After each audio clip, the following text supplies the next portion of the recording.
Friends, அனைவருக்கும் இனிய காலை வணக்கம். டிஎன்பிஎஸ்சி விட்டிருக்கிற தமிழ் தகுதி தேர்வு வினாத்தாள்களையும் டிஎன்பிஎஸ்சியுடைய முந்தைய ஆண்டு வினாத்தாள்களையும் நம்ம தினமும் பார்த்துட்ருக்கோம்.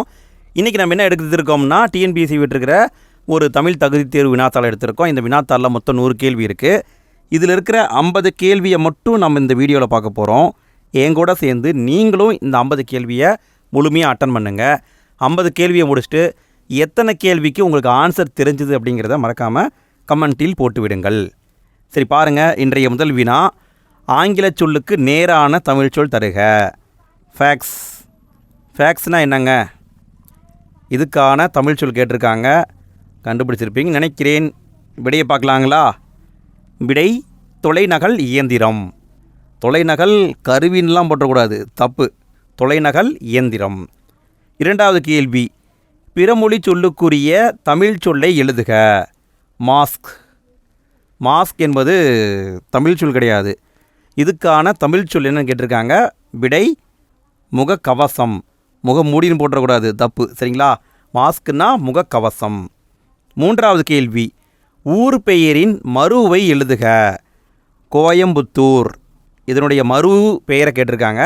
இதை நம்ம பலமுறை பார்த்துருக்கோம். விடை கோவை. நான்காவது கேள்வி, ஊர் பெயரின் மருவை எழுதுக. திருச்சிராப்பள்ளி அப்படிங்கிறத நம்ம என்னென்னு சொல்லுவோம்? இதை பலமுறை பார்த்துருக்கோம். விடை திருச்சி. ஐந்தாவது கேள்வி, மருவை எழுதுக. கும்பகோணம். கும்பகோணம். இதனுடைய மரு என்னதுங்க? கும்பகோணம் என்பதை குடந்தைன்னு சொல்லுவோம். ஆறாவது கேள்வி, சரியான நிறுத்தற்குறிகள் இடப்பட்ட தொடரை கண்டறிக. கீழே 4 தொடர் கொடுத்துருக்காங்க. அதில் எதில் சரியான நிறுத்தற்குறி போடப்பட்டுள்ளது அப்படின்னு கண்டுபிடிக்க சொல்லியிருக்காங்க. கண்டுபிடிங்க பார்க்கலாம். கண்டுபிடிச்சிருப்பீங்கன்னு நினைக்கிறேன். விடை டி தான் ஆன்சர். ஆடடா, எவ்வளவு சிற்பங்கள்! இப்படி தான் வரணும், ஆச்சரியக்குறி வரணும். இதுதான் கரெக்டாக வந்திருக்கு. ஏழாவது கேள்வி, நிறுத்தற்குறிகள் அறிதல். எது சரியானது அப்படின்னு கேட்டிருக்காங்க. இங்கேயும் நிறுத்தற்குறி அடிப்படையில் கண்டுபிடிக்கணும். கண்டுபிடிங்க பார்க்கலாம். தேரர்களின் பட்டப்பெயர்களில் கொல்லி, வெற்பன், மலையமான் போன்றவை குறிப்பிடத்தக்கவை. இந்த 4 தொடரில் எது சரி? விடையை பார்க்கலாங்களா? விடை டி தான் ஆன்சர். மற்றதில் என்ன தவறு அப்படின்னா, முதல் தொடரை எடுத்துக்கிட்டிங்கன்னா இங்கே பாருங்கள், தேவையில்லாமல் கடைசியில் போய் கார்புளி போட்டிருக்காங்க. அப்படிலாம் போடக்கூடாது, போட்டால் தப்பு. இரண்டாவது தொடரில் ஆச்சரியக்குறி போட்டிருக்காங்க, அப்படி போடக்கூடாது, தப்பு. மூன்றாவது தொடரில் கேள்விக்குறி போட்டிருக்காங்க, தப்பு. சரிங்களா? பார்த்துக்கொள்ளுங்கள். எட்டாவது கேள்வி, பேச்சு வழக்கு சொற்களை எழுத்து வழக்கு சொற்களாக மாற்றுக. சிரட்டையில் நீத்து பாகத்தை வடித்து நீட்டினான். இது பேச்சு வழக்குங்க. இதை எழுத்து வழக்கில் மாற்ற சொல்கிறாங்க. மாற்றுங்க பார்க்கலாம். எழுத்து வழக்கில் மாற்ற வேண்டும். சிரட்டைனா என்னங்க? சிரட்டை. விடையை பார்க்கலாங்களா? விடை பி தான் ஆன்சர். சிரட்டையில் மேல்கஞ்சியை வடித்து நீட்டினான். அப்படி தான் வரணும். சிரட்டைனா என்ன? எனக்கே தெரியலையே. தெரிந்தவர்கள் கமெண்டில் போட்டு விடுங்கள். சிரட்டைனா என்ன? பானையாக இருக்குமோ? சரி, ஓகே. அடுத்த கேள்வியை பாருங்கள். 9வது கேள்வி, எழுத்து வழக்கு தொடரை கண்டறிக. கீழே இருக்கிற 4 தொடரில் எது எழுத்து வழக்கு தொடரோ அதை கண்டுபிடிக்கணும். கண்டுபிடிங்க பார்க்கலாம். கண்டுபிடிச்சிருப்பீங்கன்னு நினைக்கிறேன். விடை பி தான் ஆன்சர். சோலைக்குள் சத்தமில்லாமல் தென்றல் வீசியது. இப்படி தான் வரணும். சரி, மற்றதில் என்ன தவறு? மற்றதில் ஏல பாருங்கள், தென்றலூன்னு போட்டிருக்காங்க. அதுவே சீல பாருங்கள், தென்றூன்னு போட்டிருக்காங்க. டீலையும் அதே மாதிரி தான் வந்திருக்கு. அடுத்து 10வது கேள்வி, பொருத்தமான காலம் அமைத்தல். கபிலன் வேலை செய்தால் ஊதியம் பெறுவான். இங்கே பொருத்தமான காலம் என்ன காலமோ அந்த காலத்தை கண்டுபிடிக்கணும். கண்டுபிடிங்க பார்க்கலாம். கபிலன் வேலை செய்தால் ஊதியம் பெறுவான். விடை எதிர்காலம். அவன் என்ன வேலை செய்யலை, வேலை செஞ்சால் காசு வாங்குவான்னு சொல்கிறாங்க. ஸோ எதிர்காலம். 11வது கேள்வி, விண், கோல், மாலை, மீன் இச்சொற்களை இணைத்து பார்த்து சரியான சொல்லை தெரிவு செய்க. இந்த 4 சொல்லையும் இணைக்கணும். இணைச்சிட்டு ஒரு சரியான சொல் வரும். அது என்னங்கிறத சொல்லணும். சொல்லுங்கள் பார்க்கலாம். கண்டுபிடிச்சிருப்பீங்க. விடை விண்மீன் என்பது சரி. மீன்வெளின்னு வராது, விண் மாலைன்னு வராது, விண்கோள்னு வராது, விண்மீன் தான் சரி. 12வது கேள்வி, பொருத்தமான காலத்தை எடுத்து எழுதுக. குமரன் மலையில் நனைந்தனன். நனைந்தனன் கொடுத்துருக்காங்க. இது எந்த காலம்? விடையை பார்க்கலாங்களா? விடை இறந்த காலம். ஆனால் எப்படி கேட்டிருக்காங்க பாருங்கள், நனைந்தான் கொடுத்துருந்தா கூட கண்டுபிடிச்சிடலாம் இறந்த காலம்ன்ட்டு, நனைந்தனன் கொடுத்துருக்காங்க. ஸோ கொஞ்சம் டவுட் வந்திருக்கும். அடுத்த கேள்வியை பாருங்கள். உரைத்த இந்த சொல்லிலிருந்து வேர் சொல்லை தருக. உரைத்த இந்த சொல்லிலிருந்து வேர் சொல்லை கண்டுபிடிக்கணும். கண்டுபிடிங்க பார்க்கலாம். கண்டுபிடிச்சிருப்பீங்க. விடை உரை என்பது சரி. 14வது கேள்வி, சரியான வினாச்சொல்லை தேர்ந்தெடு. சரியான வினாச்சொல்லை கேட்டிருக்காங்க. கேலி சித்திரம் என்றால் இங்கே என்ன வரும்? ஈஸி தான். விடை என்ன என்பது சரி. கேலி சித்திரம் என்றால் என்ன, இப்படி தான் வரணும். 15வது கேள்வி, சரியான வினாச்சொல்லை தேர்ந்தெடு. முதல் ஆழ்வார்கள் டேஸ் பேர். எல்லாருக்கும் தெரிஞ்சது தான், இது நம்ம பலமுறை பார்த்துருக்கோம். விடை எத்தனை பேர் என்பது சரி. முதல் ஆழ்வார்கள் எத்தனை பேர் அப்படின்னு தான் வரணும். 16வது கேள்வி, சரியான இணைப்பு சொல்லால் நிரப்புக. குயிலுக்கு கூடு கட்ட தெரியாது, காக்கையின் கூட்டில் முட்டையிடும். இது 2 தனித்தனி தொடர். இந்த தொடரை ஒரு இணைப்பு சொல்லை போட்டு இணைக்கணும். இணைங்க பார்க்கலாம். விடையை பார்க்கலாங்களா? அதனால் என்பது சரி. குயிலுக்கு கூடு கட்ட தெரியாது, அதனால் காக்கையின் கூட்டில் முட்டையிடும். இப்படி தான் வரும். 17வது கேள்வி, சரியான இணைப்பு சொல்லால் நிரப்புக. அதிக அளவில் மரங்களை வளர்ப்போம், மரங்கள்தான் மலைக்கு அடிப்படை. இங்கே என்ன இணைப்பு சொல் வரும்? கண்டுபிடிங்க பார்க்கலாம். கண்டுபிடிச்சிருப்பீங்கன்னு நினைக்கிறேன். விடை ஏனெனில் அப்படி தான் வரணும். அதிக அளவில் மரங்களை வளர்ப்போம், ஏனெனில் மரங்கள்தான் மலைக்கு அடிப்படை. 18வது கேள்வி, சரியான இணைப்புச் சொல்லை தெரிவு செய்க. உணவு கொடுத்தவர்களே உயிரை கொடுத்தவர்கள் என்பதை உணர்ந்துள்ளேன். இந்த பாத்திரத்தில் இருக்கும் உணவை பசியால் வாடும் மக்களுக்கு வழங்கப் போகிறேன். இது 2 தனித்தனி தொடர். இதை இணைக்கணும். என்ன சொல்லுங்க பார்க்கலாம். இணைச்சிருப்பீங்க. விடையை பார்க்கலாங்களா? அதனால் என்பது தான் சரி. உணவு கொடுத்தவர்களே உயிரை கொடுத்தவர்கள் என்பதை உணர்ந்துள்ளேன், அதனால் இந்த பாத்திரத்தில் இருக்கும் உணவை பசியால் வாடும் மக்களுக்கு வழங்கப் போகிறேன். இதுதான் சரி. 19வது கேள்வி, அடைப்புக்குள் உள்ள கொழுந்து வகை குறித்த சொல்லை தகுந்த வாக்கியத்துடன் பொறுத்துக. இது பார்த்திங்கன்னா கொழுந்து வகைங்க. கொழுந்தாடை. கொழுந்தாடை என்பது எதனுடைய பகுதின்னு கண்டுபிடிக்கணும். கண்டுபிடிங்க பார்க்கலாம். கிராமத்தில் இருக்கிறவங்க கண்டுபிடிச்சிருவாங்க, நகரத்தில் வசிப்பவர்கள் கண்டுபிடிப்பது கொஞ்சம் கடினம்தான். விடையை பார்க்கலாங்களா? கரும்புடைய நுனிப்பகுதியை தான் கொழுந்தாடைன்னு சொல்லுவாங்க. 20வது கேள்வி, இலக்கண குறிப்பு தருக. கொள்க, குறைக்க, இந்த 2க்குமான இலக்கண குறிப்பு என்னன்னு கேட்டிருக்காங்க. கொள்க, குறைக்க. விடையை பார்க்கலாங்களா? விடை வியங்கோல் வினைமுற்று. 21வது கேள்வி, இரு பொருள் தருக. படி. படி என்பதற்கான 2 பொருளை நம்ம கண்டுபிடிக்கணும். கண்டுபிடிங்க பார்க்கலாம். படி. விடையை பார்க்கலாங்களா? படி என்பது படிக்கட்டையும் குறிக்கும், படிக்கிறோம்ல அதையும் குறிக்கும். 22வது கேள்வி, பின்வரும் சொல்லுக்கு இரு பொருள் தரும் சரியானவற்றை தெரிவு செய்க. நகை. நகை என்பதற்கான 2 பொருள் தரும் சொல்லை கண்டுபிடிக்க சொல்கிறாங்க. கண்டுபிடிங்க பார்க்கலாம். இதை நம்ம ரிப்பீட்டாக பார்த்துக்கிட்டே இருக்கிறோம். விடையை பார்க்கலாங்களா? விடை நகை என்பது புன்னகையையும் குறிக்கும், ஆபரணத்தையும் குறிக்கும். 23வது கேள்வி, இரு பொருள் தருக. கூவல். கூவல் என்பதற்கான 2 பொருள் கேட்குறாங்க. கூவல் என்பது எதை குறிக்குங்க? விடையை பார்க்கலாங்களா? கூவல் என்றால் நீர் நிலையையும் குறிக்கும், பள்ளத்தையும் குறிக்கும். 24வது கேள்வி, பொருள் வேறுபாடு அறிக. இந்த உலைனா என்ன, இந்த உலைனா என்ன? கண்டுபிடிங்க பார்க்கலாம். இந்த உலை, அந்த உலை. எந்த உலை? விடையை பார்க்கலாங்களா? இந்த உலை என்பது உழைப்பு, நம்ம உழைக்கிறோம்ல அதை குறிக்கும். இந்த உலை என்பது சேரை குறிக்கும். பி தான் ஆன்சர். 25வது கேள்வி, குறில் சொல்லை நெடில் சொல்லாக மாற்றி பொருள் வேறுபாடு வருமாறு ஒரே தொடரில் அமைத்து எழுதுக. அதாவது மடு. மடு அப்படிங்கிறத நெடில் சொல்லாக மாற்றணும். மாற்றி வரக்கூடிய பொருளை கரெக்டாக கண்டுபிடிக்கணும். கண்டுபிடிங்க பார்க்கலாம். மடு. அடுத்து என்ன வருங்க? விடையை பார்க்கலாங்களா? ஈஸி தான். மடுங்கிறது மாடுன்னு மாறும். மடு அப்படின்னா அந்த வயலில் இருக்கிற நீர் பாய்ச்சக்கூடிய இடம் இருக்குல்ல, அதை குறிக்குன்னு நினைக்கிறேன். இங்கே பாருங்கள், கழனி அருகே இருந்த மடுவில் மாடுகள் நீர் பருகின, இப்படி தான் வரும். 26வது கேள்வி, கூற்று காரணம் சரியா தவறான்னு கேட்டிருக்காங்க. கூற்று: தில்லான் இந்திய தேசிய இராணுவத்தின் இதயமும் ஆத்மாவும் தமிழர்கள்தான் என்றார். காரணம்: இந்திய தேசிய இராணுவத்திற்கு வலு சேர்த்த பெருமைக்குரியவர்கள் தமிழர்கள். இந்த கேள்வி ரிப்பீட் கொஷினு, நாம் முன்னாடியே பார்த்துருக்கிறோம். விடையை பார்க்கலாங்களா? விடை: கூற்றும் சரி, காரணமும் சரி. 27வது கேள்வி, கீழ்காணும் 3 தொடர்களுள் சரியானவற்றை தெரிவு செய்க. கீழே 3 தொடர் கொடுத்துருக்காங்க.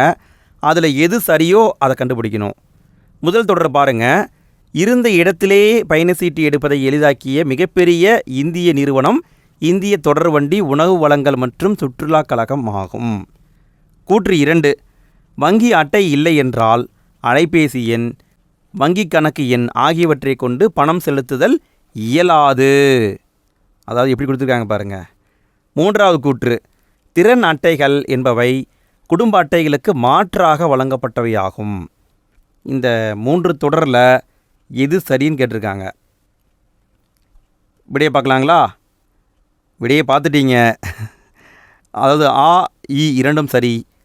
அதாவது நெடில் ஆ, இந்த இது தவறு. அப்போ சி தான் ஆன்சர். 28வது கேள்வி, பின்வரும் ஆங்கில சொல்லுக்கு இணையான கலைச்சொல்லை அறிந்து எழுதுக. மீடியா. மீடியா என்ற ஆங்கில சொல்லுக்கு இணையான கலைச்சொல்ல கேட்குறாங்க. கண்டுபிடிச்சிருப்பீங்க. மீடியான்னா ஊடகம். 29வது கேள்வி, சைடு எஃபெக்ட். இதற்கு ஏற்ற கலைச்சொல்லை தெரிவு செய்க. சைடு எஃபெக்ட்னு சொல்லுவோம். இதை தமிழில் எப்படி சொல்லணுங்க? விடை: பக்க விளைவு. 30வது கேள்வி, கலைச்சொல் அறிக. இன்ஸ்கிரிப்ஷன். இன்ஸ்கிரிப்ஷன்னா என்னங்க? விடை: பொறிப்பு என்பது சரி. 31வது கேள்வி, பொருத்தமான பொருளை தெரிவு செய்தல். தண்டருள் என்ற சொல்லின் பொருள் என்ன வருங்க? தண்டருள் அப்படின்னா விடையை பார்க்கலாங்களா? விடை: குளிர்ந்த கருணை.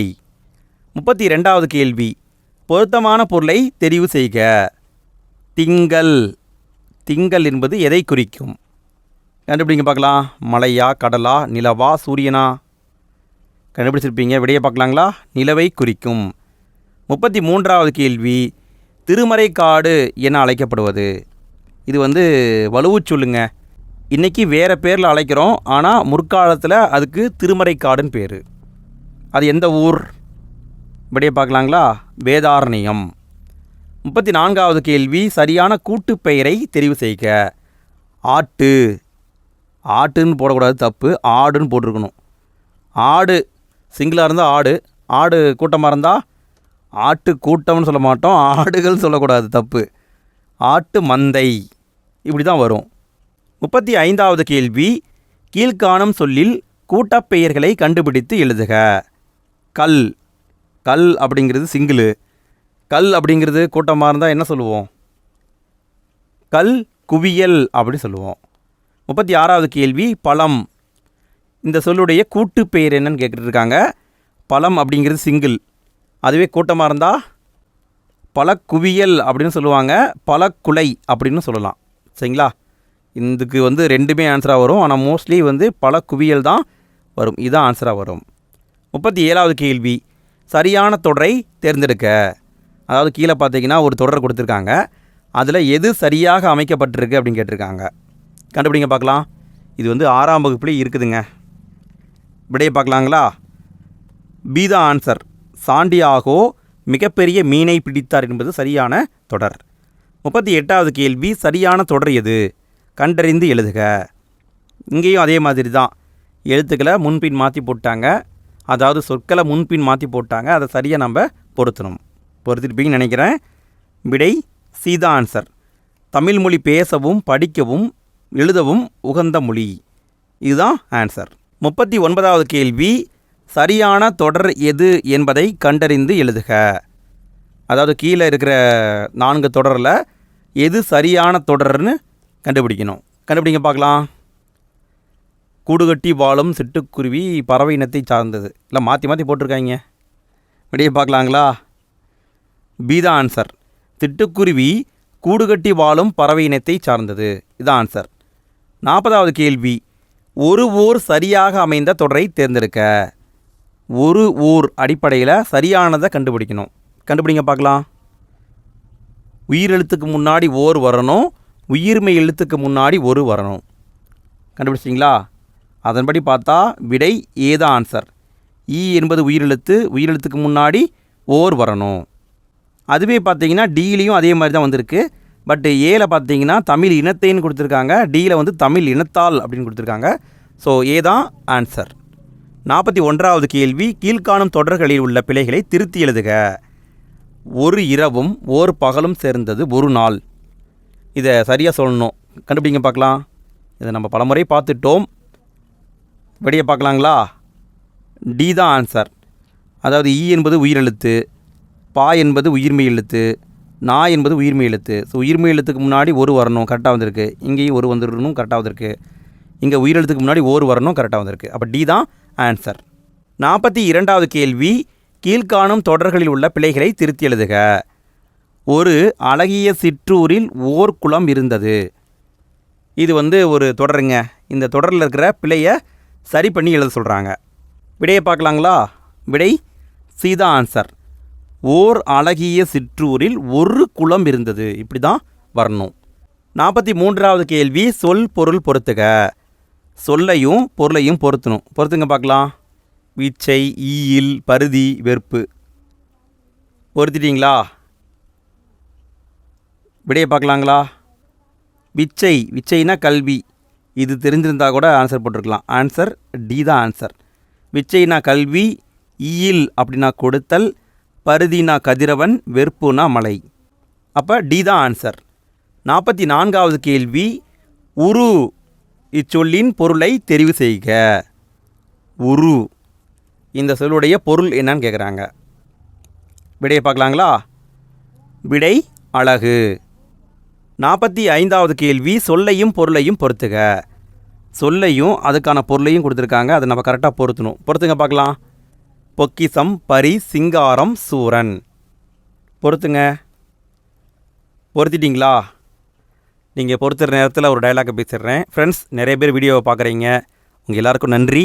அதே சமயத்தில் வீடியோவுக்கு லைக் போட மறந்துடுறீங்க, அதுவுக்கும் நன்றி. ஸோ மறந்துடாமல் லைக் போட்டுருங்க ஃப்ரெண்ட்ஸ். நீங்கள் போடுற லைக்கு, நீங்கள் போடுற கமெண்ட் எல்லாம் எங்களுக்கு பூஸ்டப்பாக இருக்குது. அது மட்டும் இல்லாமல் 50 கேள்வியை பார்த்துருப்போம். எத்தனை கேள்விக்கு உங்களுக்கு ஆன்சர் தெரிஞ்சது அப்படிங்கிறதையும் மறக்காமல் கமெண்ட்டில் போட்டு விடுங்க. வீடியோ பிடிச்சிருந்தா உங்களுக்கு ஃப்ரெண்ட்ஸுக்கும் ஷேர் பண்ணி விடுங்க. சரி, ஓகே, விடையை பார்க்கலாங்களா? விடை டி தான் ஆன்சர். பொக்கிசம் அப்படின்னா செல்வம். இது தெரிந்திருந்தால் கூட ஆன்சர் போட்டிருக்கலாம். பரி அப்படின்னா குதிரை, சிங்காரம் அப்படின்னா அழகு, சூரன் அப்படின்னா வீரன். டி தான் ஆன்சர். 46வது கேள்வி, பிழை நீக்கி எழுதுக. புத்தகத்தை எடுத்தது அவன் அல்ல. அல்லன்னு கொடுத்துருக்காங்க, இது தப்பு. அங்கே என்ன சொல் வரும்? கண்டுபிடிங்க பார்க்கலாம். புத்தகத்தை எடுத்தது அவன் அல்ல. இப்படியே பார்க்கலாங்களா? ஏதான் ஆன்சர். புத்தகத்தை எடுத்தது அவன் அல்லன் அப்படின்னு வரணும். அதாவது சிங்கிள் ஆரம்பிச்சிருக்கு, ஸோ அல்லன் அப்படின்னு சிங்கிளில் தான் முடியணும். 47வது கேள்வி, ஒருமை பன்மை பிழை நீக்குக. பிழையற்ற தொடரை தெரிவு செய்ய சொல்கிறாங்க. எதில் பிழை இல்லையோ அதை கண்டுபிடிக்கணும். கண்டுபிடிச்சிருப்பீங்க, முன்ன நம்ம பார்த்தோம் பாருங்க, அதே தான். பானையை உடைத்தது கண்ணன் அல்லன், இப்படி தான் வரணும். 48வது கேள்வி, ஒருமை பன்மை பிழையற்ற தொடர் எது? ஒருமை பன்மை அடிப்படையில் எந்த தொடரில் பிழை இல்லைன்னு கேட்குறாங்க. கண்டுபிடிங்க பார்க்கலாம். ஹிப்பாலஸ் என்பவர் பருவக்காற்றின் பயனை உலகிற்கு உணர்த்தினார். ஒருமை பன்மை பிழையை நீக்கணும். நீக்குங்க பார்க்கலாம். கண்டுபிடிச்சிருப்பீங்கன்னு நினைக்கிறேன்.